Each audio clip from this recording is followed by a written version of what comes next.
Hello, everyone. We're going to start the April 21st, 2025 committee meeting of the Fairfield RTM. Let's all stand for the pledge.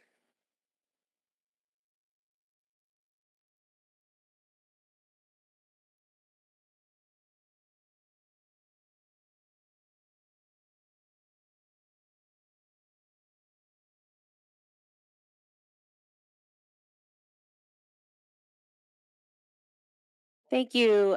First, we will start out by hearing from Parks and Recreation Director Anthony Calabrese regarding the golf renovations. Backup for this item can be found on pages 1 to 8.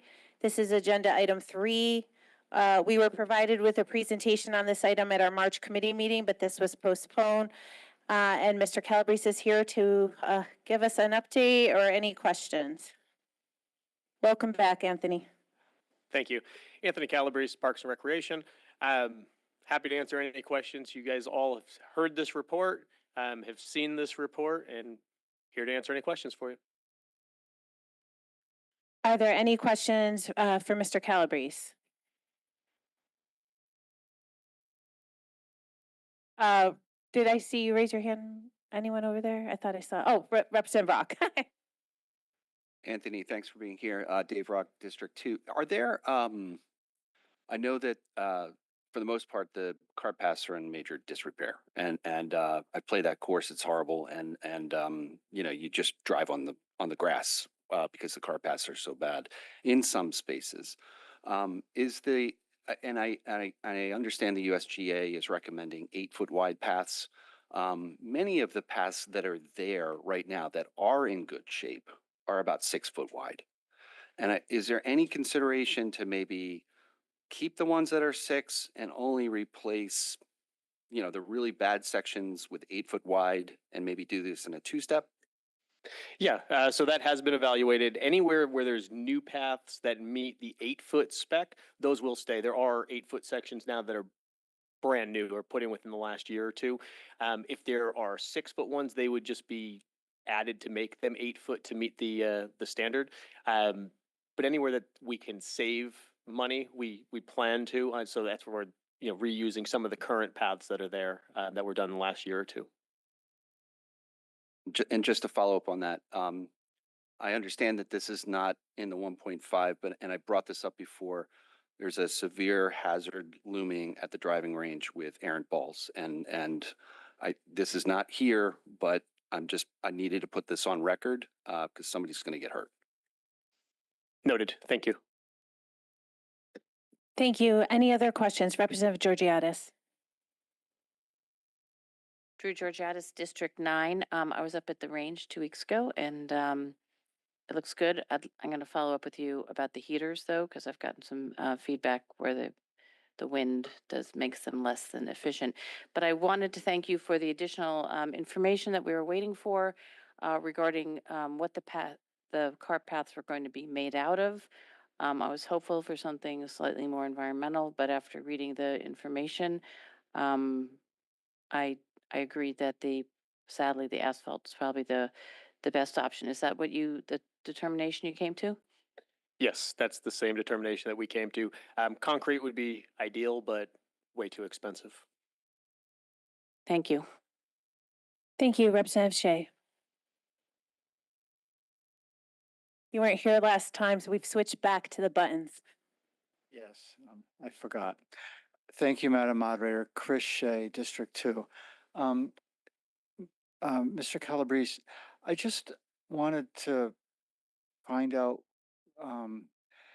why we're bonding such a small amount of money. To me, it seems like this is a kind of a capital improvement that should be under a regular expenditures, because it's like a 10-year thing, and the first part of it is going in the first year, but it's confusing to me. Yep, anything over $100,000 has to be bonded. Cannot be in your it can't be in your operating budget. That's per purchasing guidelines, Board of Finance. So because this project is about $750,000 in one shot, that's why. Hopefully that answers your question. Yes, it does, but it was a 10-year project, and I guess the first the first big chunk of it is happening in the first year. That's correct. Thank you. Thank you, Representative Kuhn.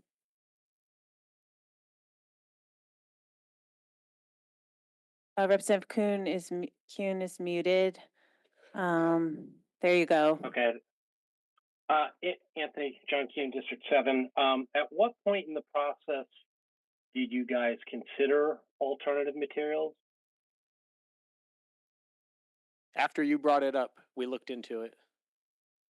So when I had asked you initially and you told me that you had looked into it and then sent me or sent to us the report afterwards where you started to look into it, you actually hadn't looked at it. Is that right? Well, I don't believe that I claimed I looked into it. Well, I could go back to the minutes, but you made it sound as if, because I did ask you if you had looked into it as part of it, and you said yes. I still don't, that's what I said, but you're welcome to go back to the minutes. So I just want to make sure that as we go forward, and it's not just the golf course and stuff like that, it's town-wide, that we're looking into alternative materials, because we might be able to be better stewards of the environment with it. We might also get better deals. We might be able to find companies who are willing to pay us to do these things because they want to get a toehold in some of these markets. So I would hope that you might be a leader in trying to get that sort of philosophy around the town purchasing. Thank you, Representative Kuhn. Any other questions regarding this item? Representative Carroll. Thank you, Madam Moderator. Chris Carroll, District 8. Anthony, when is the work scheduled to begin on the cart paths? I don't have a firm date offhand, but it would be within the next few weeks. Okay, so this year you're going to do that? Yeah, well, definitely. Okay, great. Thank you very much. Any other questions regarding this item? Seeing none, thank you. We're going to move on. Mr. Calabrese is also here regarding the Fairfield indoor tennis lease renewal. This is item 4 on our agenda and can be found on pages 9 to 30 of our backup. Welcome again. Thank you. My final item of the evening. What's before you tonight is a lease that was reopened, renegotiated between our attorney and the town attorney. The Fairfield Indoor Tennis Center, what they wanted to do was keep the bubble up year-round down at the tennis center off of Old Dam Road. This is primarily due to them seeing a dip in their numbers in the summertime when it's hot out. A lot of people like to play in an environmentally controlled area. So they wanted to invest some money in keeping the bubble up and having it air conditioned. With that being said, and the expense of putting the air conditioning in for them, they asked us to extend their lease by an additional 2 years. This was an original 20-year lease, so this adds 2 years to it, but also still captures all the revenue that we would have gotten between our normal long-term lease and then the summer lease that they also had with us. It was just 2 leases, so this combines them into one. And you can see that the numbers are there, starting this year with about a little over $112,000 in rent, and the final year being about $171,000. Happy to answer any questions. Representative Georgiadis. Drew Georgiadis, District 9. Thank you, Anthony. They pay all the electrical costs for the air conditioning and the lighting and everything? They do. Does this lease include, I know there are other people that use the facility there. There's a fitness organization. Does this lease, they then lease out to those people, or that's a separate lease, those fitness people? That's also a separate lease. Okay, because they put up illegal signs all over town, so we'll talk about that later. That's planning and zoning, not my department. Thank you. Thank you. Are there any other questions regarding this item? Representative Carroll. Thank you, Madam Moderator. Chris Carroll, District 8. Have we talked to the neighbors about this and leaving this up year-round? No, but it was heard at the Parks and Rec Commission meeting, which is publicly noticed, just as this meeting is as well, and the Board of Selectmen meeting. So, no, we did not speak to the neighbors on South Pine Creek Road. Thank you, Representative Pistilli. Sharon Pistilli, District 5. So part of the reason why people have to play tennis indoors in the summers because of climate change, because it's too hot. And air conditioning, a big, huge bubble, is only going to contribute more to climate change because of the amount of energy that it'll take to air condition it. I was wondering if, I mean, even though the, you know, the entity holding the lease is paying the utility bills, if we've also considered adding solar or any kind of renewable to offset the huge CO2 impact of the air conditioning and the big bubble. So there is already solar at that location, and the vendor does benefit from that. Okay, so will there be enough, like, has there been an analysis of if there's enough generation to cover it, or would we need to expand it to cover it? Do we know that? I don't know that offhand. Okay, thanks. Representative Barrett.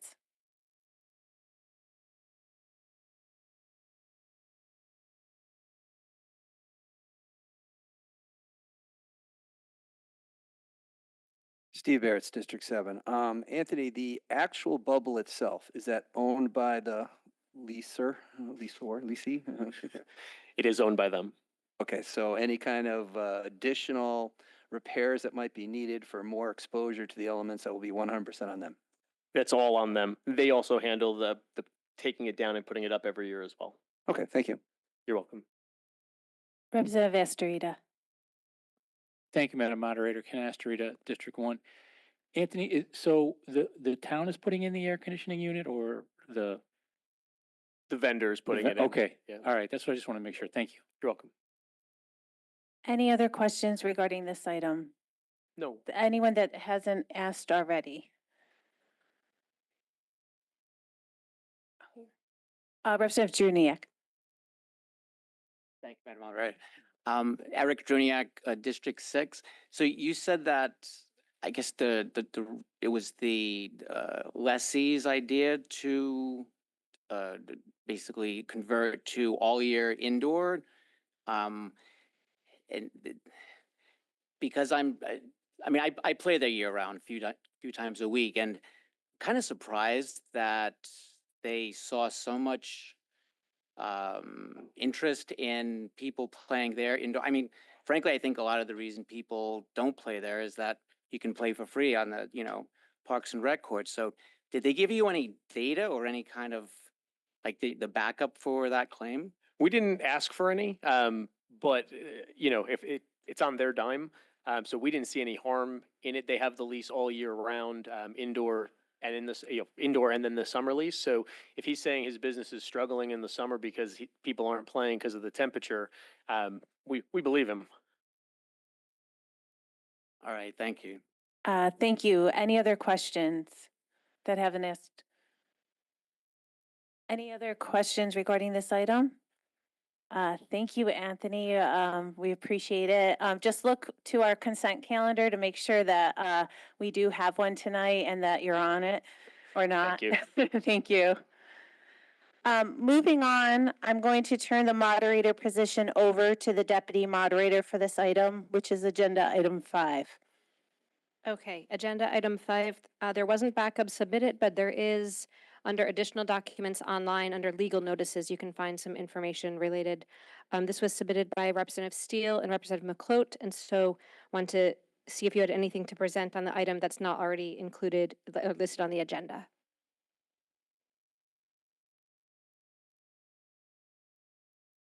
I think it's actually easier if you go up there. Thanks.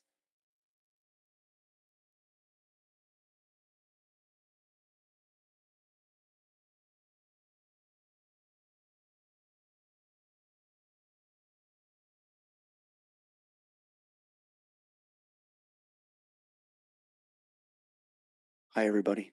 Jeff Steele, District 3. Before I make a couple of remarks, there are some changes that I sent late just because of the Friday holiday to the town clerk's office. to the resolution, just minor, just date changes. There's 3 small ones. So I'm sorry to interrupt, Mr. Representative Steele, but to be clear, does that mean that you're going to be proposing an amendment Correct. next week? Okay. correct, yeah. Wanted to alert everybody now, and I can tell you the changes if you want to know them now. On the resolution itself, it's item number 4 under the whereas. The date should not be February 18, but should just be March 24th. The second of 3 small changes is under item 5. It should be February 24, not 25. And under item 9, I'm just going to be adding the word after to publish, and accurate, AN accurate. So to publish an accurate notice of the ordinance, and I can explain that too. Those are the only changes I'm going to propose in an amendment. So I'm just going to make a few comments. It'll be like 5 minutes, so bear with me.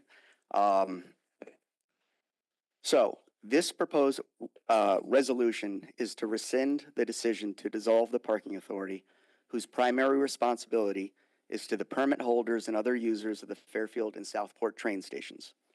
The parking authority is overseen by the state with regular audits. They have successfully served our community for nearly 50 years. As a result of the vote to dissolve the parking authority on March 31st, control and oversight of these facilities, along with the setting of parking rates and the current fund balances, are scheduled to be taken over by the town administration on July 1st. In addition, the Independent Parking Commission, appointed by the Board of Selectmen, that has powers and duties to create policy for the stations, fix fees, hear commuter complaints, review lease contracts, and other powers and duties similar to those of Parks and Recreation, Conservation, Shellfish, or Golf Commissions, will also be dissolved. I want to reiterate what I said at the regular March meeting, that my position on the Parking Authority dissolution is not about politics and is not about personalities.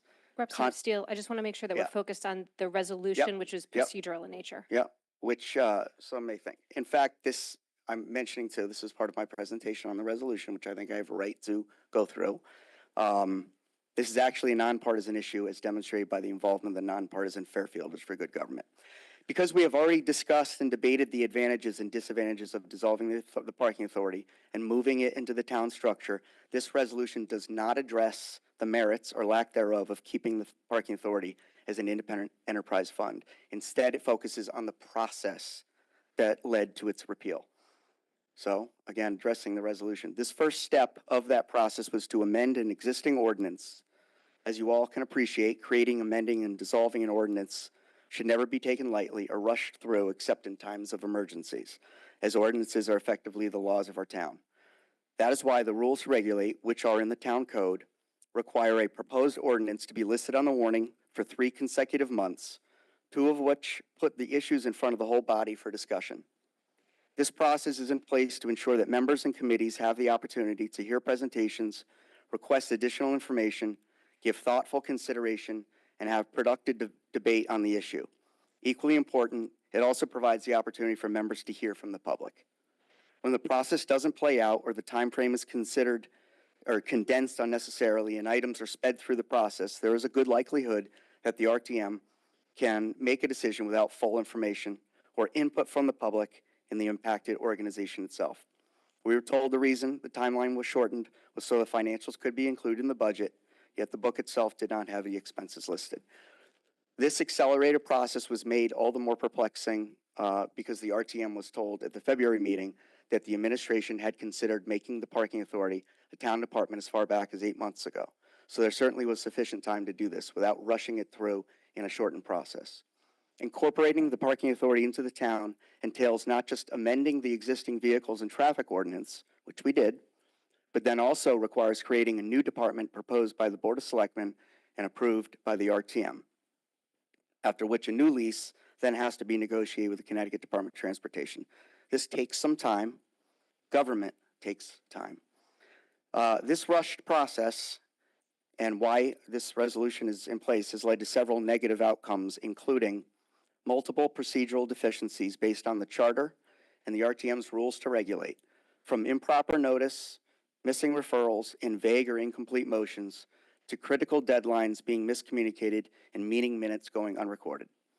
There are now 2 separate FOIA violations that have been filed against the town by members of the public that will likely incur additional taxpayer expense from having to defend actions, which can potentially extend the timeline for the new department even further if violations are indeed found. The rush process prevented sufficient time to hear, consider, and deliberate all the relevant information. During the process, both the RTM and the Board of Finance only heard one side of the story, so all facts were not revealed. The shortened timeline excluded any attempt to reach out to the state of Connecticut to obtain their opinion on the matter until a member of the RTM reached out directly, and CDOT's attorney is now involved. The vote on March 31st to repeal the parking authority left no system in place to manage parking effective July 1st, nor a plan to protect parking fees and commuter services from competing budget priorities and potential political influence of any administration. It was done with a lack of transparency and stakeholder involvement, and it resulted in a reduction in checks and balances in town government. As of now, no parking authority has been legally established, and the steps required by the town charter to do so have not been followed, nor will there likely be time by July 1st. This plan should have been fully baked and presented to the RTM when we were asked to consider the decision to dissolve the authority. What we've outlined here is not a matter of personal disagreement or policy preference. It's a case of procedural failures, rule violations, and administrative missteps that collectively amount to bad governance. When public trust is at stake, especially involving changes to local law and governance, such as structures like the parking authority, we must do better. The rules are not optional. They're there to protect the integrity of the process and ensure every resident has a fair opportunity to be heard and informed. We are asking this body to do the right thing, not for politics, but for principle.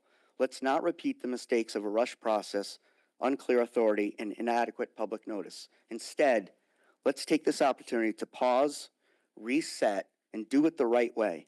Should this resolution pass, and we sincerely hope it does, we urge the administration and the RTM to take this opportunity to begin a compliant, transparent, and community-driven process to determine the future of parking governance in Fairfield and to ensure checks and balances in government when the transition occurs. That is my sort of opening statement. I believe Representative McClote has some comments as well. Hi, all. Can you hear me? Just making sure the microphone works. We can hear you. Thank you. Wonderful. Megan McClote, District 2.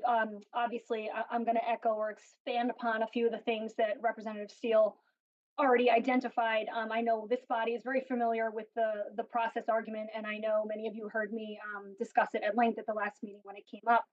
I cannot emphasize enough that the greater picture of this issue is that the very concept of suspending Rule 32 by default suspends the process and shortens the process, consolidating and infringing on voters' rights. We have eliminated the normal process for public awareness, public notice, and public input by suspending that rule. So right away, when we have taken a shortcut, which is generally reserved for exigent circumstances and emergency situations, state of emergencies, global pandemic, you can think of all the different options. I've yet to hear or see a written argument as to why this specific ordinance required such a suspension. Without that, I can't quite understand how we justify infringing on those voters' rights for public notice. So I want to again emphasize the major liability I think we would be incurring as a body if we endorse this moving forward without really already identifying that members of the public have already filed those FOI commission complaints. The town is going to have to defend them. And I also want to emphasize that if they are successful at the FOI commission, we'd have to restart the process down the road then anyway. So I think it would be very prudent for this body to consider the fact that, listen, everybody makes mistakes. Nobody's casting aspersions and saying that this was a grand failure or anything like that. We're all trying to be prudent moving forward for good government, right? So we've identified some mistakes. We raised them in an adequate way. We're now all on notice and aware of the fact that claims are going to come. They've already been filed. As a body, I think we would be approaching a very slippery slope of liability exposure for this town. And I don't think it's necessary because we have an opportunity to fix it at this point, which I think is why this resolution is so important, that we understand that we would severely be mitigating that risk, which I think is what all of us are entrusted to do in our elected positions. I want to emphasize again that the lack of a public notice in a newspaper is an extreme liability for the town. And I can speak from being in an acutely aware position of that as a president of an organization that brought a lawsuit against the town about this.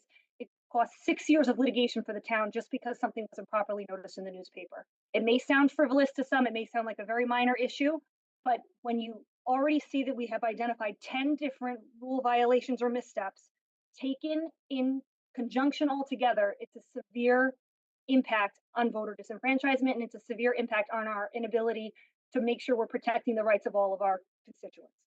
I would be remiss if I didn't identify the fact that we're a unique town in that we have a town code. So our rules to regulate, our RTM, are incorporated by reference in our town code.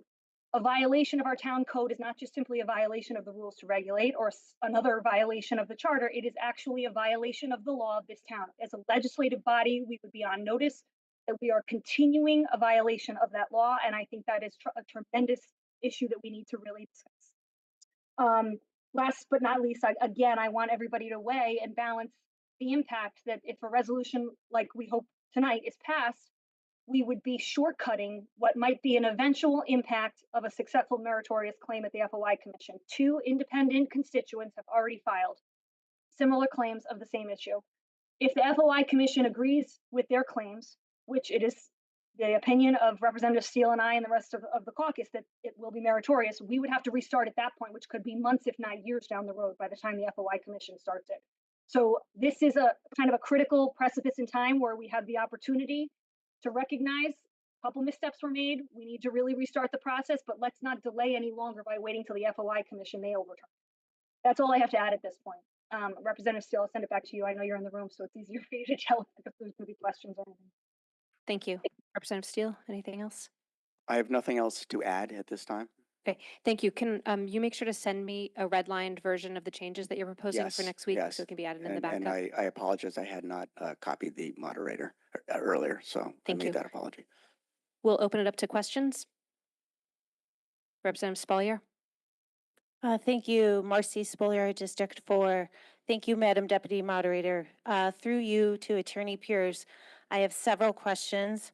I will ask 2 right now, and once all members wishing to speak have had an opportunity, I would like to ask to be recognized to ask my additional questions. Okay, thank you. Attorney Pierce.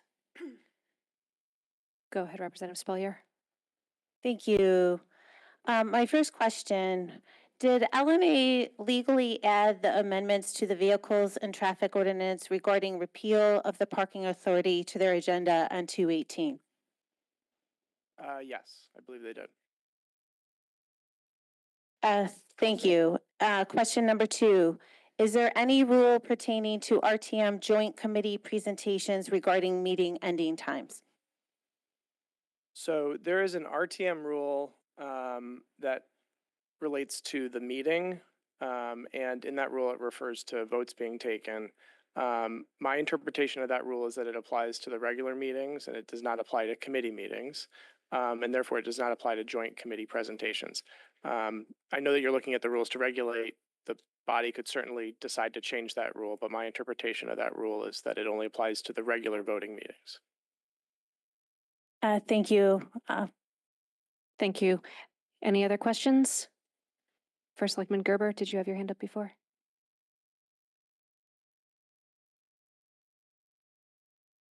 Yeah, I mean, I won't go back over my arguments. You just went through your arguments for not doing this or doing it slower. But I think we should spend our time going through each one of your 10 points, because I looked at them and I don't think any of them hold water. And so I think some of the points that you and do you have specific questions? Representative, yeah, I think Attorney Pierce, we need to go through each one of them because I couldn't find one that I thought had merit. So through you, Madam Moderator, I think we need to do 1 through 10. And go through each one specifically and talk about them, because Representative Steele did not address the meat of why he's asking to rescind this, which was procedural errors. He rehashed his arguments for not wanting to do this at all. The town attorney did give ruling two, when we were here for the meeting, right. his interpretation at that point. Well, maybe I should just go through each one because, I mean, some of these just don't make any sense. And some of the comments made makes it sound like something was done that was terribly wrong in this instance. And I would say, if that's the case, then, you know, we should talk about it. But I don't think any of these points actually have any merit whatsoever. And I don't know if we should talk about that now or next week. I'm going to come back to you, Representative McCabe. Michelle McCabe, District 4. Yeah, I was just going to say that considering that these are procedural issues that relate to the RTM, that I think we can address them at the time that we're comfortable addressing them.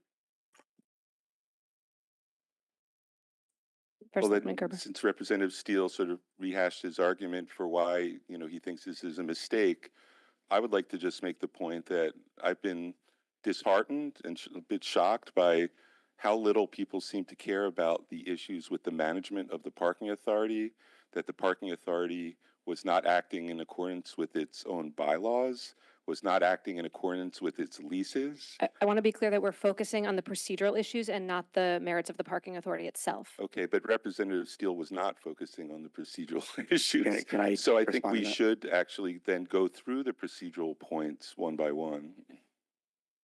Okay, go ahead, Representative Steele. I made very clear in my opening remarks that I was not rehashing why I was not supporting the repealing of the parking authority. I did that already, and I didn't purposely want to put everyone through that again because everyone's heard what I said, knows what I think, and I wouldn't do that here because I did that already, and they were the reasons I mentioned in terms of claims of mismanagement and taking money and putting a general fund and not setting up a special stiff account or keeping that stiff account there. I mean, I can go over all that again. I purposely didn't because I was just going to talk about process here. It did originally begin at the March 31st meeting when Representative McCloat asked Representative McCabe if she wanted to waive Rule 33, which was necessary at that time to hold over the item for 1 month because it had just been put on the agenda.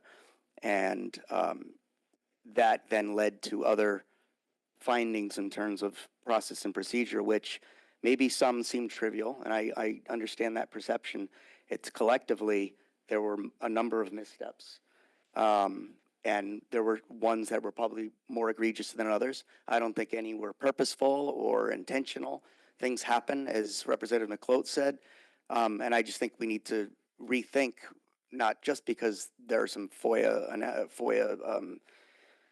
filings, but also if I've only listed 10 here, and since then, I know Fairfielders for Good Governance, if anyone has read it, I want to say come up with focus on the another 8. resolution that we have on the table. It's about this. There's really another 8 or so other potential deficiencies. I only had 10 in mine, so there are many, and I think, and on an aggregate, that's why this dictates we rescind and somewhat start over. And I'm not even here to advocate let's not get rid of the parking authority. I'm just saying let's do it the right way. Like, why don't we just take a step back and just do it the right way so we're all involved, all parties are involved, and we can think through this and do it properly and compliant. And that's all. And that's why I'm advocating for rescinding this so we as a town can do it the right way. Can I add something to that? I want to take more questions from the body, and then we'll come back to you, Representative McCloat. Representative Rock. Dave Rock, District 2. Jeff, did you consult an attorney in writing this up? Who wrote this? Yeah, I did not consult an attorney. I think Representative McCloat, you have an attorney. I mean, we actually spoke to a few attorneys, if I can answer, but I'll ask Deputy Moderator if I'm allowed to answer a question that I have information to support. Go ahead, Representative McCloat. Sure, Megan McCloat, District 2.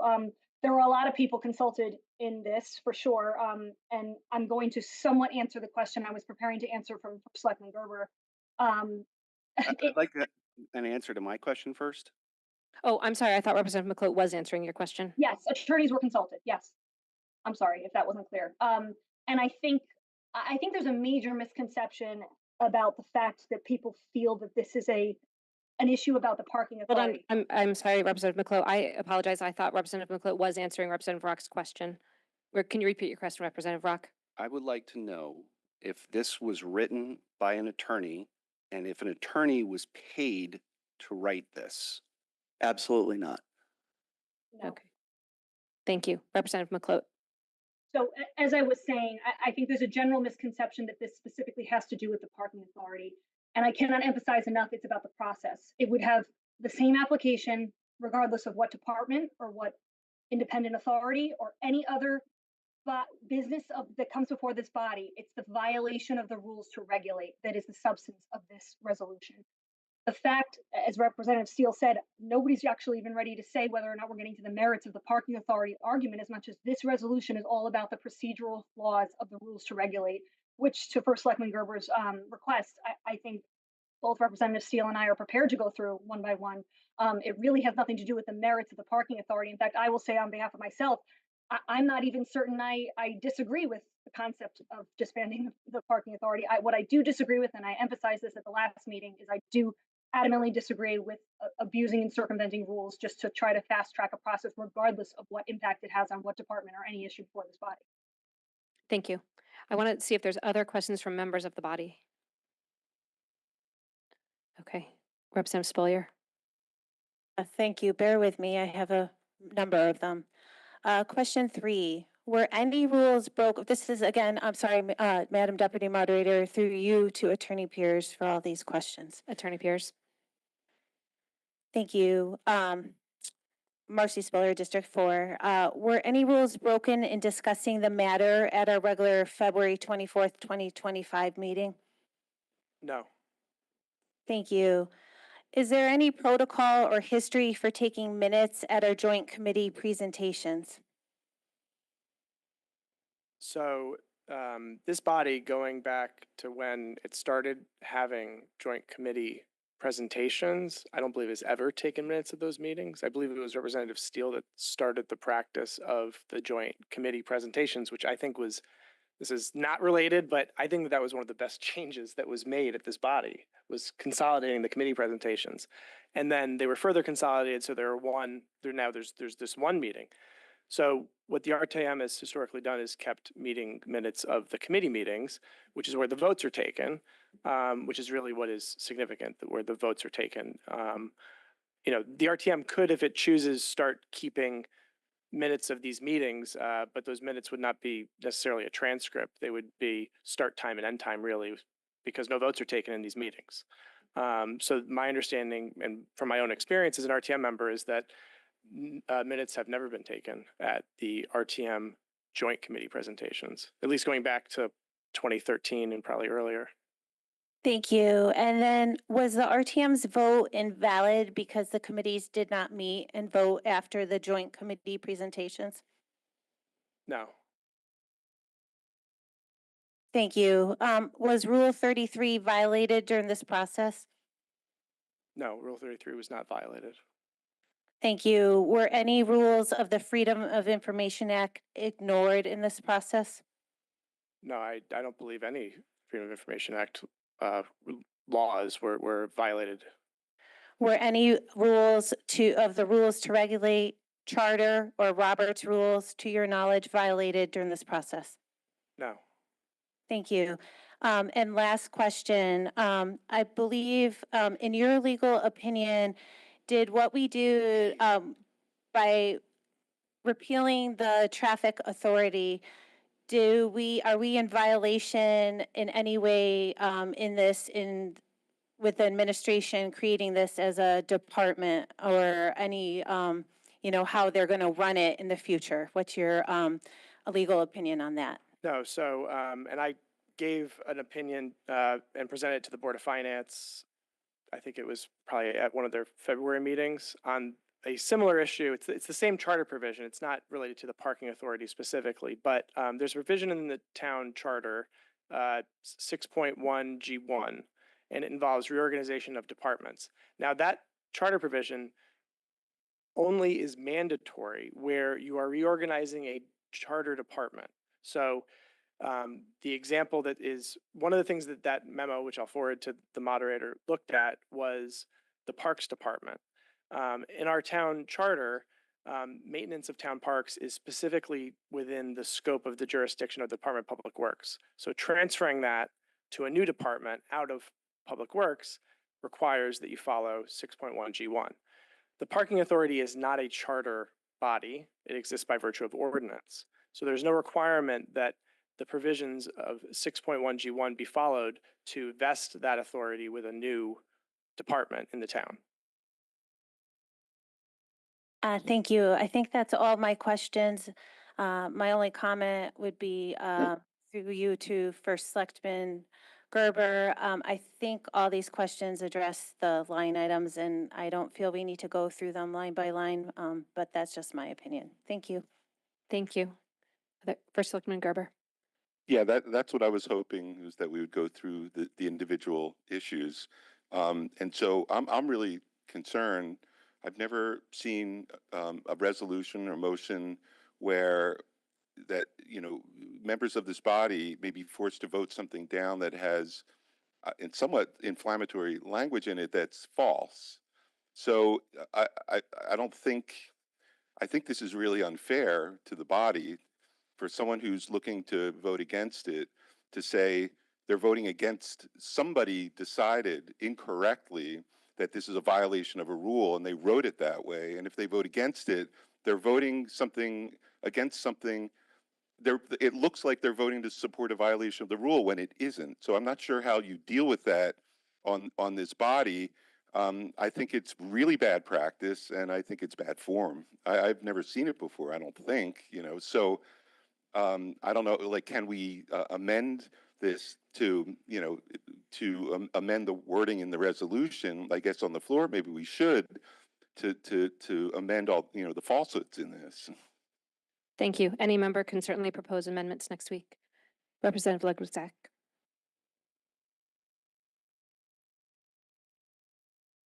Christine Ludwigzak, District 2. I think this might be a question for Attorney Pierce. Attorney Pierce, you're back up. Just curious, and or maybe anyone else who might be able to speak this outside of my my term in the RTM. But is it how common and for what reasons have we suspended Rule 32 in the past? Well, Rule 32 relates to the passage of ordinances, so it would be passing ordinances. I think the RTM has suspended that rule in the past to pass to do amendments to the redistricting ordinance in particular. I don't remember whether it's been invoked at other times, but I mean, it's within the jurisdiction of the body to suspend rules. That it does have that power to do it. I guess I'm just curious if it's more so along the lines of COVID and state of emergency, as Representative McLeod was referencing, or if it's something that we do. I believe that we did it during redistricting, if I'm not. Yeah, I think it happened for the redistricting ordinance amendments at one point. I don't think it's related to COVID. That rule, the RTM hasn't promulgated new rules or amendments to the rules, and I mean those are the same rules that go back to again 2013 or earlier. So, thank you. Can I respond to clarify my comments? Let me just see if there's any other questions from the body. Who hasn't asked before? Okay, go ahead, Representative McLeod. Yeah, for the record, I'm just responding to clarify to make sure nobody's confused. I was not saying that COVID amended the law for what is dictated in an emergency. I was using it as an example for when exigent circumstances would be considered for what I would argue are hasty moves to suspend a rule. Thank you. We do, as a body, have that jurisdiction. We also, in the past, there's been things done via special meeting to fast track items. That's also something that's happened. Well, I'm aware. Yeah. Okay, Representative McCabe. Sorry, another question for Attorney Pierce, please. Come on up. I don't think you should go back to your seat.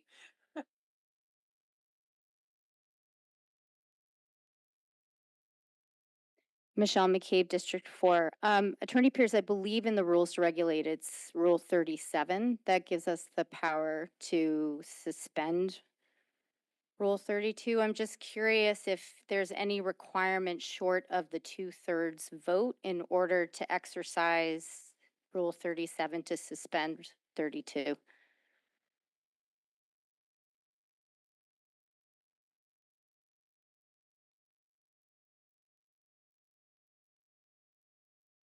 I think it's Rule 38. I'm sorry, what was the question?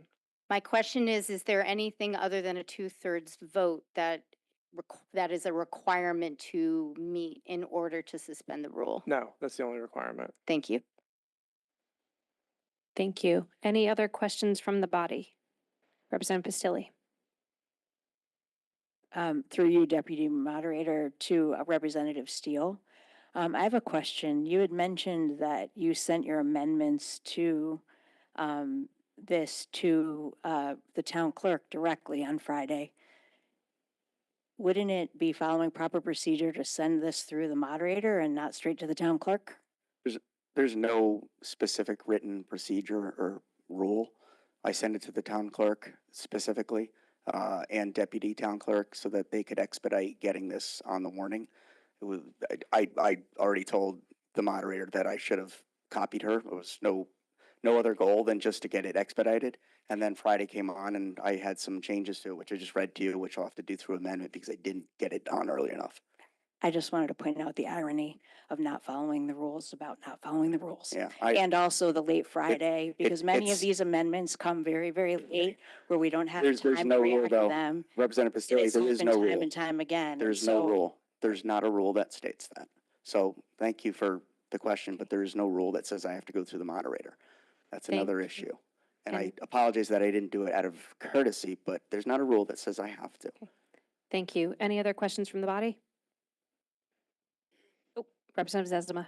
Thank you, Liz Esma, District 4, Deputy Madam Moderator, through you to Representative Steele. Jeff, as a former moderator, who is it that has authority over the agenda? The agenda is set usually via items that come through the Board of Finance to us. And then if anyone on the RTM wants to put forward a motion or an item, they need to do it 2 weeks before with a second among either a ex officio or a member. So if someone makes a motion for or proposes a resolution, it must be seconded by somebody, and then it can get the agenda on the agenda. If it's after that date, any supplemental agenda is on at the clerk's discretion, so it'd be the town clerk. The key is that it is posted in time. So there's different ways to get things on agendas, and as you know, we can even get things on agendas the night of, but then the rule 33 has to be waived, so it can be voted on that night. Otherwise, it can only be discussed that night, even with a 2/3 vote to bring it up to discuss. So if someone raises an item, I'd like to bring this up for discussion, 2/3 vote gets discussed, but it can't be voted on unless Rule 33 is also waived so that it bypasses the one meeting holdover. So there's different ways to do it. The way I did it is written under, I think, number 8, which is submitting a resolution with a second by a member or ex officio. Thank you. So in other words, it's possible for the agenda to be compiled and published with no input and no prerogative of the moderator of the RTM. The moderator will be oversee, but as long as it's following rules to regulate, then it's correct. There is no, there isn't, and we're going over the rules to regulate currently on our separate committee. There's no rule that says it has to go through the moderator. It's the town clerk that essentially puts things on the agenda and communicates that to the moderator. Thank you, And Representative. I will say again, I swear to God, there was no intention to avoid. I forgot to copy you. It was sent to the clerk, just thinking, as I'm trying to advocate now, that it is for the clerk to put on. So I sent it to the clerk. I sent it to the deputy clerk. Thank you. That's all. Representative Spalier. I just want to again ask through Attorney Pierce, in Robert's rules, does it state that when an item is added to an agenda, it should be by leadership? And in this case, is the town clerk considered leadership of the RTM?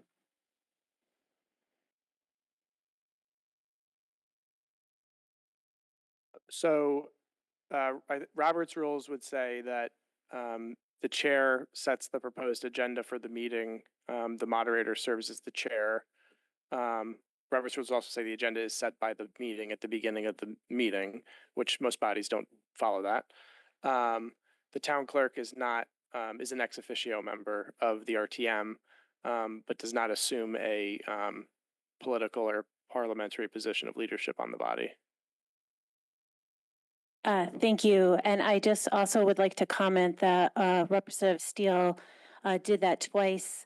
Initially, 1 week ago on Tuesday, the 14th, I believe is the date, when he copied the town clerk, the assistant town clerk, Representative McCloat, and failed to copy me when asking to put this item on this agenda.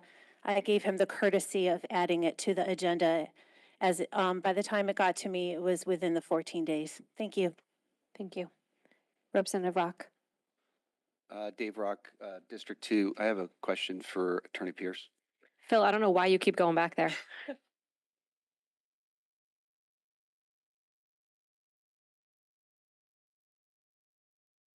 Just curious, and this wouldn't have to be exact, but you're an attorney and you bill hours. Can you tell me, since the time that the parking authority ordinance was dissolved, okay, from that point forward, how many billing hours have you personally or your firm registered for this particular issue in our town? Which issue? The resolution that's This before the body? resolution that we're looking at now. Oh, not many. Maybe it's an hour or two. 3? Maybe 2 hours. Okay, thank you. Thank you. Any other questions? For Selectman Gerber. Yeah, for Representative Steele and Attorney Pierce. Jeff, do you have Rule 33 in front of you? So I'm just going to read it. What I have, it says, any matter not on the warning for a meeting except honorary resolutions and matters previously held in committee may be discussed at such meeting but should not be acted or voted upon until the resolution stands over one meeting. But what you wrote or what Representative McCloat wrote in item number 8 said there was a violation of Rule 33, which requires that substantive agenda items modified after publication be held over for one additional meeting. And I'm just really curious how you got from the actual Rule 33 to that statement in 8. Can I answer that? Sure. Yeah, Representative McCloat. Go ahead, Representative McCloat. Megan McCloat, District 2. I want to correct, if anybody's misled to think that I actually drafted this, I never said that I drafted this. And any FOI of my documents show I did not write this. Okay. But I do believe what this is getting at, which is also what I happen to argue in person, which I think was a meeting, the date is escaping me now, but I don't believe you were there, First Selectman Gerber, was that the substantive change to the word "to act" is what would directly violate Rule 33, because as you read, it said shall not be acted or voted upon until the resolution stands over one meeting. So the substantive change of the motion on the floor by Representative McCabe, which was not the verbiage in the notice of the warning, because they changed the verbiage to say "to act," is what was a substantive change to the item. Does that make sense? So that is how you got from Rule 33 to what somebody wrote in item 8. I don't know. Can we know who wrote this? Or? And I don't even know, actually. This question for us. I think that's what Representative McCloat is addressing, is Rule 33, which was brought up at the May 31st meeting, which requires that substantive agenda items modified after publication be held over for one additional meeting, and that procedure was not followed. So because... But that's an interpretation, but that's not what Rule 33 says. So did you write this, Jeff? Okay, so you wrote that any matter not on the warning for a meeting, etc., should be interpreted as any matter which requires that substantive agenda items modified after publication. That's the leap that you took? I mean, first of all, Yes, I wrote that, and this was, but again, this was the issue brought up by Representative McClote in terms of why 33 had to be waived at the So, meeting. so you're saying so it that could be the discussed. parking authority was not on the agenda? No, the word to act, the item was, it was a new item to act. So in So other it words, was on the agenda. to act was not. The But the item item was on was the on the agenda, agenda. the words to act To were act not. was, so it was a I'd like different to item. Yeah. actually ask Attorney Pierce to shed some interpretation on this. So I don't think, I disagree with that interpretation of the rule. Rule talks about whether the item, it talks about the item. It doesn't talk about amendments to the item. The item was on the agenda. What this rule speaks to is, let's say next week's meeting, it's not on the agenda. Somebody wanted to propose, I don't know, the alarm ordinance. I did an amendment to that when I was on the RTM. Well, that's not on the agenda. So you're not acting on it in that meeting. In addition to Rule 32, you have Rule 33 to deal with. So that's a situation where you have to deal with it. I don't believe it speaks to this issue that they're raising. Thank you. And just responding to that, totally understand and agree with what you said. I think our interpretation, and with all due respect to Attorney Pierce, and I do respect you, it is an interpretation. It's an opinion. It's one of many. I think that's why. It is the legal opinion from the town attorney. Yeah. Well, it's one of the opinions and interpretations, but we looked at it differently. I know Representative McClote looked at it differently.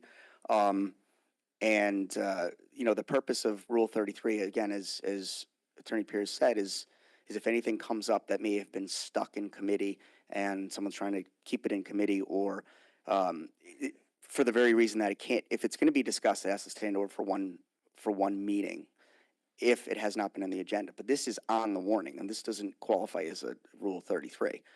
And anyways, we're talking about a lot about me getting this on the agenda, which is fine, but there's a whole list of things that we put on the resolution that I'm happy to go over too. Okay. So I'm just saying, like, maybe we want to focus this resolution because it's not about me getting an agenda. I already said I Thank should you. have copied. Yes.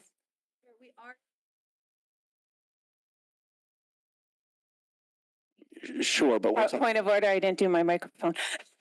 We are talking about how that rule, how you are questioning the use of that rule at the meeting. So that's what First Sustain. Selectman Gerber. Yeah, I think we all agree on the use of that rule now. I mean, in terms of what it means, Attorney Pierce just went through it, and we had one interpretation at May 31st. He had another, and so there's a disagreement. I don't know what to say. We don't agree. Can I respond to that, Marcy? Just a moment. We have more questions from the body. I just want to make sure if there's representatives who hadn't had a chance to ask a question. Representative Hardigan. Hey, Mike Hardigan, District 3. Question for Attorney Pierce. I think pretty much everything else I had questions on was answered. The one thing I'm not clear on, did anything that happened in this process blow the public notice, or are we still covered on public notice? No, I don't think anything blew the public notice. No. Thank you. Representative McClote, just wanted to go back to you. Yeah, Megan McClote, District 2. Again, I'm not asking a question as much as I'm responding to something that I think was about my discourse and debate back on the May 31st date. I think that's what First Selectman Gerber was getting at. And again, as Rep. Steele said, there's obviously a difference of interpretation. I'm obviously not the only one. Other individuals have filed FOI complaints, people I've never even met before. I think, and I cannot emphasize enough, that the spirit of Rule 33 would not include the differentiating factor shall not be acted on or voted upon had it intended to include matters that could be acted on. Otherwise, that language would kind of be unnecessary. It's a different interpretation. I hear that there's an official interpretation by the town attorney, and that is the advice that he's given this body. I understand that, but with all due respect, because all of this has been raised by individual constituents who have already filed complaints, I think it begs the question whether or not we're going to have a conflicting issue with opinions when we have to defend this up to the FOI Commission. Thank you. Representative Facili, I know you have a question. I just wanted to see if there's anyone else who did not ask a question yet. Can I also respond to a question that was asked earlier of Attorney Pierce about public notice? Yeah, let's finish that one before we yeah, go on to the just new on question. that. I mean, there are a few things. I mean, the first one, the supplemental warning for February 18, which was a Tuesday, was not sent out 24 hours in advance, and that is that's a FOIA violation. That's a FOIA issue, so a public notice. I believe this was in the backup, the receipts for when the legal notices were set up. I can't see without my Yeah, glasses, the I dates. don't believe it was in the press or in a circulated. Yeah. So the supplemental warning that was issued on the 18th was for the meeting on the 24th. So that easily satisfies FOIA's requirements. But it was discussed at LNA and it wasn't even properly cited on the warning.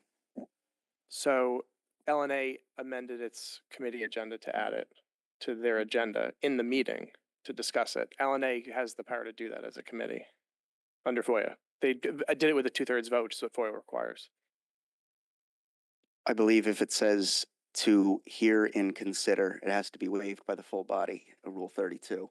And it did not say, as most ordinances do in the first reading, moderator refers X ordinance to LNA for consideration. And it also didn't even say where it was being referred to. It just says refers. So there was some miswording on the item itself, So which kept the public out of knowing, was LNA even going to discuss it that night? Attorney Pierce, could you perhaps That's a sum up the public notice issue. process that LNA needs to use to put something on the agenda? So they voted to add the item to their agenda in the meeting with a 2/3 vote. It's a committee.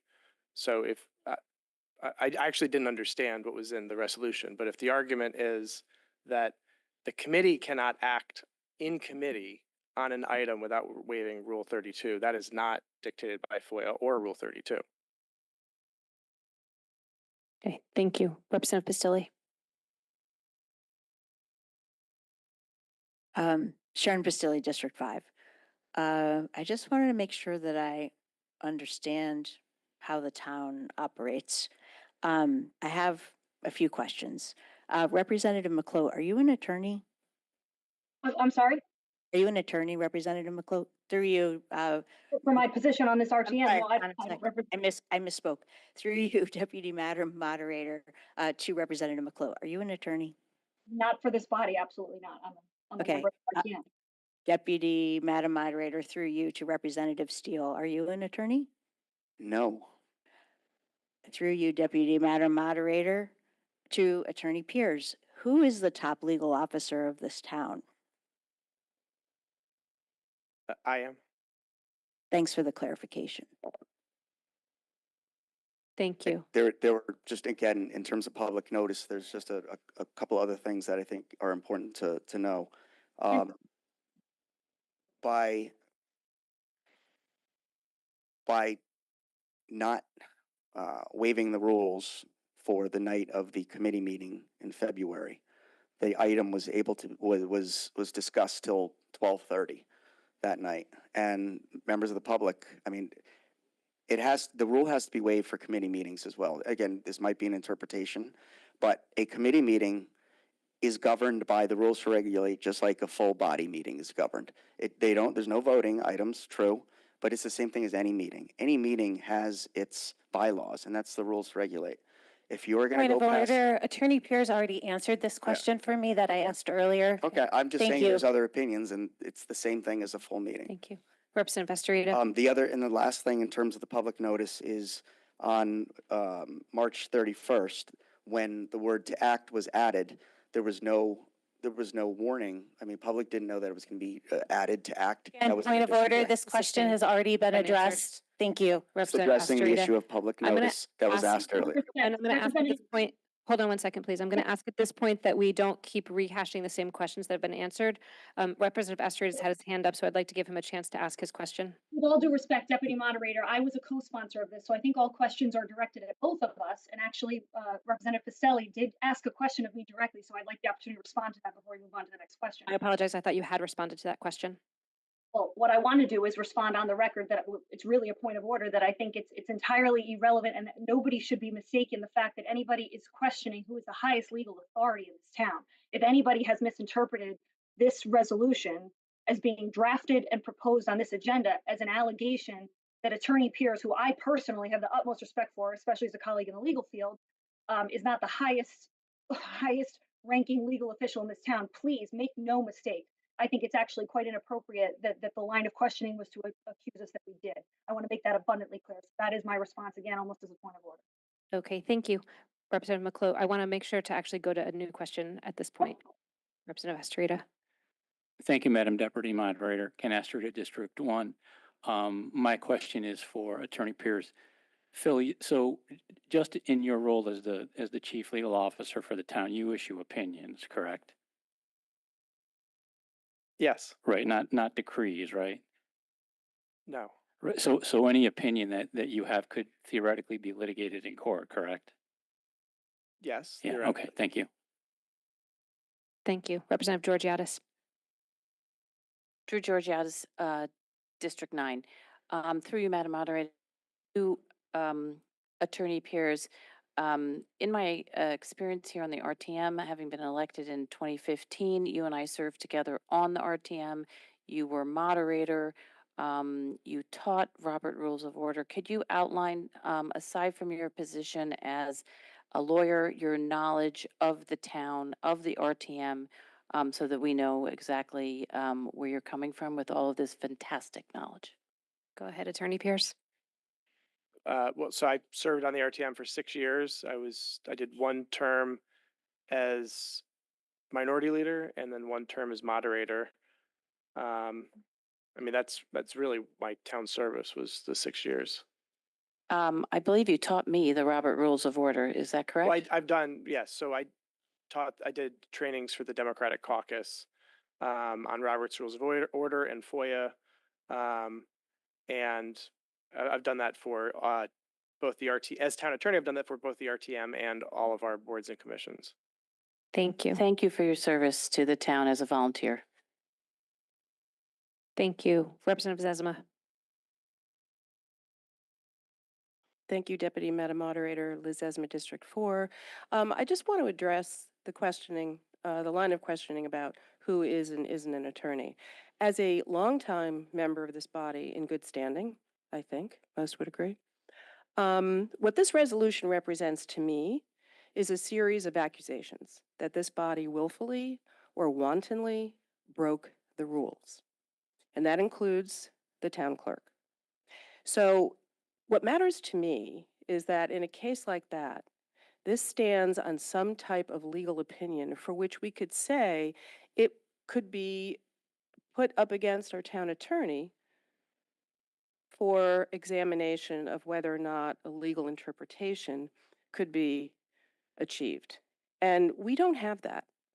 What we have are non-professionals, although one of whom is a former moderator and does understand the rules, come forward with these accusations, and we have no legal authority on your side of this issue to weigh in and demonstrate that these are fair and accurate in any way, shape, or form. May I respond? Yes. These are not accusations. I don't make accusations, and I already said earlier, I'm not attacking any position or person.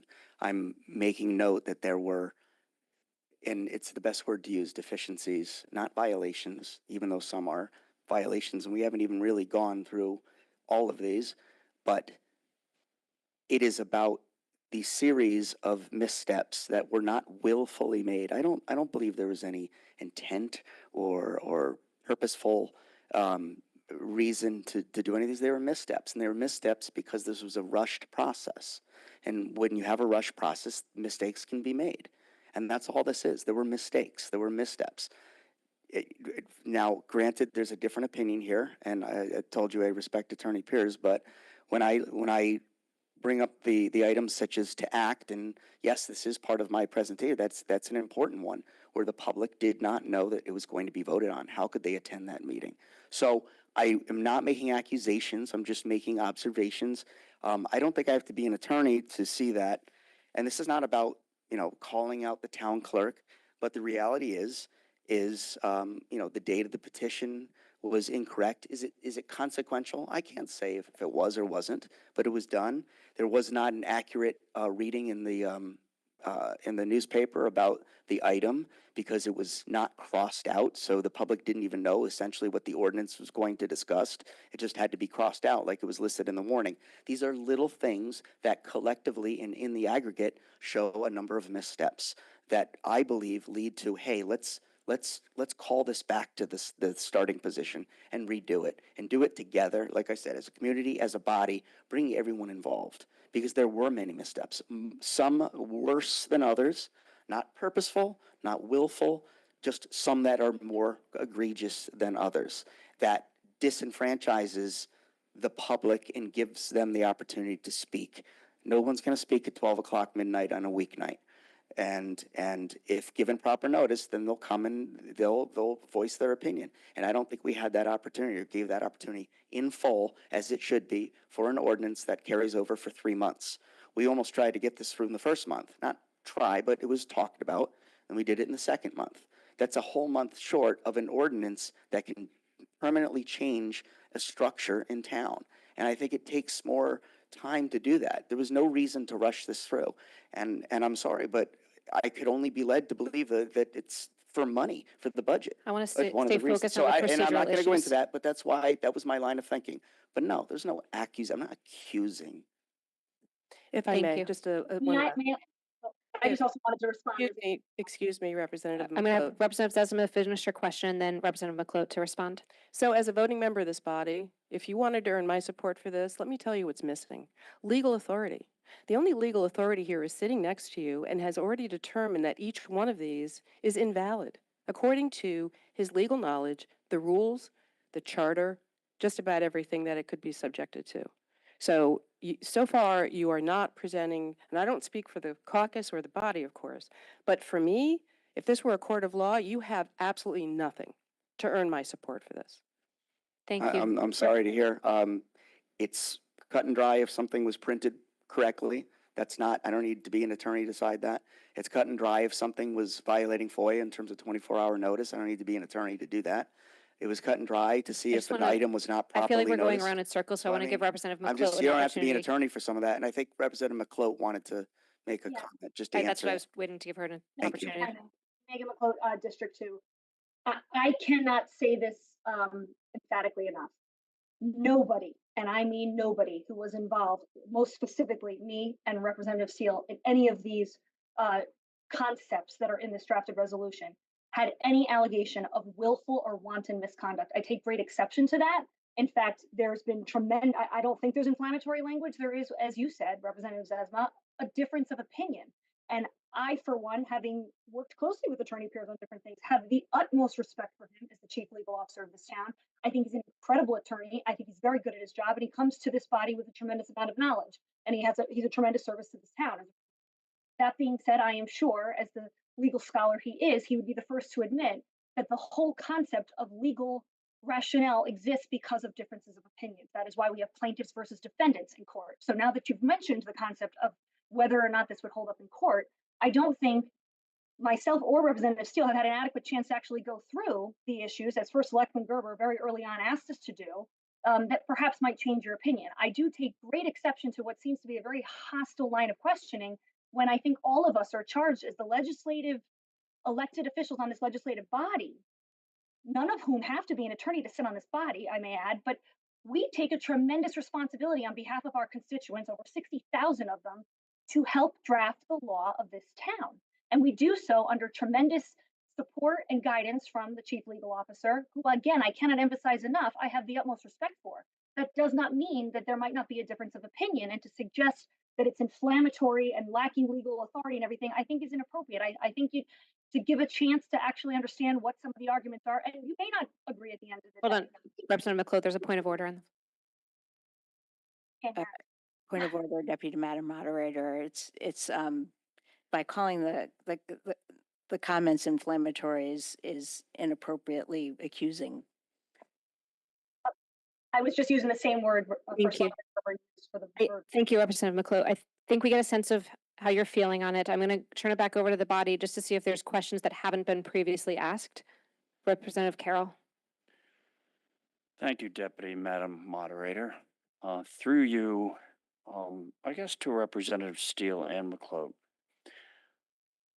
I'm still in my first term, so I try and figure out what's going on here and who does what. And I'm curious, what's the motivation here? Is there a belief that with more information? I mean, we've been through this before. Everything's we need more time, we need more time. I know I've stood in front of the lectern and heard that. But is there any belief that we're actually going to overturn at some point in time the decision to dissolve the parking authority? I don't think so, based upon the vote and based upon the information that was provided to us by the parking I authority. do want to stay focused not on the parking authority itself, but just on the procedural issues with the vote. I am trying to understand why we're spending time on this, okay? It's not an accusation. You told us you're not accusing anybody of anything. We've heard from the town attorney who has 6 years' experience as part of the RTM. And he has told us that, okay, you have concerns. We've looked at them all, that there's no real problem here. The procedures were followed. So what's the motivation? Why do we're going to spend probably another hour? What's the end game? And if you tell us that we need to understand that we represent the citizens and we need to follow the procedures. I'm then gonna we pause don't. there. I think that it's pretty clear at this point Okay. that the resolution was brought forth because of concerns about procedural issues. The questions about those procedural issues have also been asked through the attorney. If there's a new question, What is the motivation? Why are we spending time on this? As the deputy moderator mentioned, she recapped my motivation. I have no motivation other than process, due process, procedure. And when I uncovered, starting with the March 31st meeting, a number of items here that were not correct in the aggregate. It wasn't 2 or 3. If you actually look at the Fairfielders for Good Governance, if you look at their website, they list 18. I have 10 here. So you can read them and see. There are a bunch. There's not just a small handful. And where are we going with this? I'm not even necessarily saying let's restore the parking authority. I'm not even arguing that tonight. I had my time to do that. I was not successful. This is about going back and doing this properly so all the right parties are involved. Did you get a sense that you heard from the parking authority and everything they had to say about it? again, I just want to stay Right. focused on So the procedural they're- issues. They were not part of the process. So when you talk about process and having stakeholders involved, the process was not followed as it should, and there were many items here. Some of which were the town attorney doesn't agree with. There's others that it's cut and dry. If a notice wasn't made, a notice wasn't made. So I want to just go back to the drawing board and have us all work on this and do it the right way. And we might be at the same result. We might be. And, you know, in the end, will the parking authority be restored? Probably not. I don't think it probably will be. Okay. Thank Because you. even if we rescind, it would just be going back to the drawing board to redo this and think through it. Thank So- you. And to be clear, we did have Ms. Flora from the Parking Authority available at our meetings to answer Yep, questions. we brought it up at 10:30 at night till 12:15 with a microphone where nobody could hear anything, including members of the public. So she Okay. really didn't get a chance to tell her story. She answered a few questions. Okay. But just to be clear, technological issues are actually not procedural issues. I know Representative Longo, you have a question. I want to make sure that other members, if they have questions, just to please emphasize, if a question has already been asked, I ask that you not continue to make the same questions or ask the same questions. Moderator, again, my hand's been up. Can I respond to that question? Oh, I'm sorry, I can't actually see the screen. I Oh, I'm sorry. I don't want to be too loud. I'm sorry. Megan McClough, District 2. Representative Carroll, I'm going to answer you. I hope in a really quick, short answer. The motivation is that I, as a member of this RTM, take very highly the responsibility that we follow the rules to regulate. In fact, I don't really understand the purpose of this body for any of our members if we don't. I think there is a major reason that there are holdover timelines in our rules.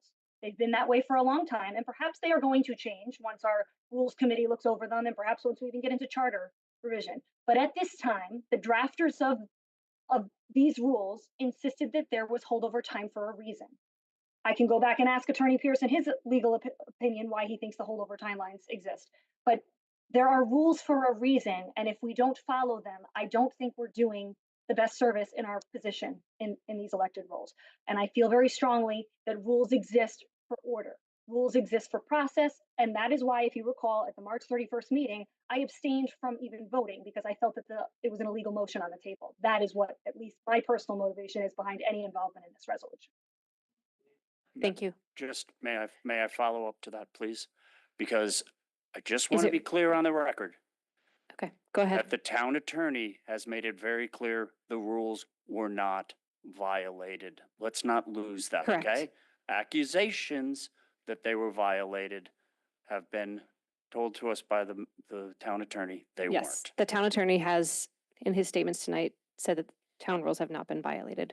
If I may respond, because he followed up, I'd like to respond to something. I'm going to go on to Representative Longo, hasn't had an opportunity to ask a question. Thank you, Madam Moderator, Deputy One Moderator. moment, please. I'm sorry, Representative Longo. For folks who are online, I can't necessarily see when you pop up on the screen, so please make sure to put things in the chat. Go ahead, Representative Longo. Okay, thank you very much. Melissa Longo, District 1. Through you to Representative Steele. Jeff, how many years have you been serving on the RTM?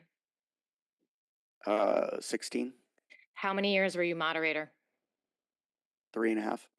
Thank you. Just to, kind of mirror what Representative Pistilli was doing, which I think is absolutely disrespectful to this body and the Point of members. order, yeah, that's. I don't like how she questioned him. Everybody knows who the town attorney is. And Representative Longo. This line of questioning should not be allowed, and that's just Representative Longo, I'm kind going of to ask trying not to to making prove, a personal attack. Okay, thank you. Is simply there- pointing out that there's a, And double Representative standard Longo, here. we've already There's a double sustained the point of standard. order. Thank you. Double standard.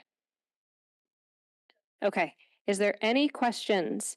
I think we have very well demonstrated that lots of members, including those making the resolution, have lots of experience. The town attorney has lots of experience. Is there other questions that have not been asked regarding this item? Representative Rock. To Jeff Steele and Megan McLeod, is there any reason why you didn't go to the town attorney and just ask Phil? He's the town attorney. He doesn't work for any political party. You could have, after the ordinance was passed, you could have just said, man, that didn't feel right to me. I've got some issues. Let me work with Phil. But instead, I think he went ahead blindly and you didn't even use the moderator. And now we're sitting with these questions. You're using Rule 32, which is to protect this body from a procedural error. And the town attorney has told you there was none. And so now we're sitting here with this lump in our agenda, and it should have just never been here. And it's now been politicized. And I'm just wondering, going back Representative to Rock, my if you main get to your question, question. why didn't you go to Phil and ask him prior to this? Well, we did. After the meeting, we sent I think Representative McLeod, and I'll let her speak to it, sent him an email to get a legal opinion, which he provided in an email. I think it was March 20th. I forget the exact date. So we did. But then we went through this and saw a number of other items. And it wasn't just me, it was others in public. I keep mentioning the organization Fairfielders for Good Governance. They found a number of other ones. They looked through that thoroughly. I then looked through additional ones, and we had a collection of different items. And so that formed the resolution to rescind. And that's why. And it's just, it's having correct due process and procedure. So not every, again, I respect Attorney Pierce. He's a fellow moderator and all, but not everything we believe was caught. And that's okay. There's now FOIA complaints, and there are other members of the public who agree with us on their own. I didn't have to call people and say, don't you think this? They came up on this on their own. And this isn't just Jeff Steele and Megan McLeod.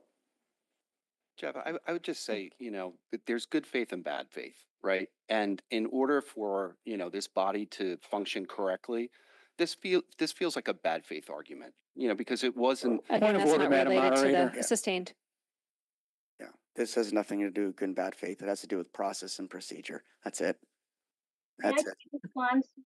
Because I do. Yes, go ahead, Representative McLeod. I would ask that you just not add additional information that's already been stated.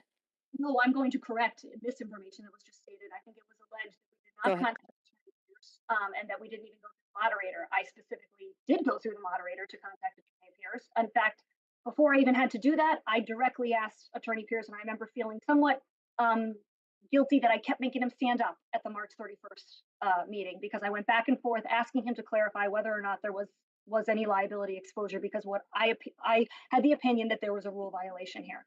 I have to emphasize again, and I think Attorney Pierce would agree in his legal profession, you don't always get every opinion correct, and there's nothing wrong with that. In fact, that's what makes the legal profession go round. And in fact, this town has known and incurred liability for not getting things correct in the past. We keep mentioning the redistricting ordinance suspension of Rule 32. In fact, if I recall correctly, that ended up in court and the town of Fairfield lost. So it is not unknown to members on this body that things have happened where sometimes we're not always right. But making sure we hash it out and clean it out and make sure we've done all the opportunity to look through the timelines, I don't think is a bad faith request. I take tremendous exception to that. I think the one thing I do agree with you, Representative Rock, on is this has become highly politicized, and frankly, I'm not quite sure why. This is a very bipartisan issue about following our rules, and I can't imagine why there's such opposition to doing that. If we were going to suspend the rule for every ability of a timeline crunch, I don't know why the rule would exist. So that's my statement on that. Thank you. And that could certainly be something Rules to Regulate could take up if they so choose. Any other questions from the body? Going once. Okay. Representative Steele, just a reminder, please send me the red line version of changes that you plan to make. I will. Thank you. And for members of the body, Moderator Spolier is going to continue to step back on this item through next week. And so if you have additional follow-up questions, please make sure to send them through me so they can be answered and gotten back to you in time for our meeting next week. And you can have your mic back. Thank you. Thank you, Deputy Moderator Horton. I'm going to move on to item 6, which is the amendments to the Shellfish Commission Ordinance. Item 7, the citations, procedures, and fines for zonings and inland wetlands and water course violations ordinance. And item 8, amendments to the taxation ordinance. They're all referred and will be discussed and considered in LNA. We will now break off into our respective committees. For those online, please see the bottom of the warning for numbers to call in for your respective committees. Chairs, please remember to record the meeting. Also, remember that the February committee meeting minutes still have not been voted on in committee and should be done so tonight. Thank you. Oh, and LNA will be in the superintendent's conference room. Thank you.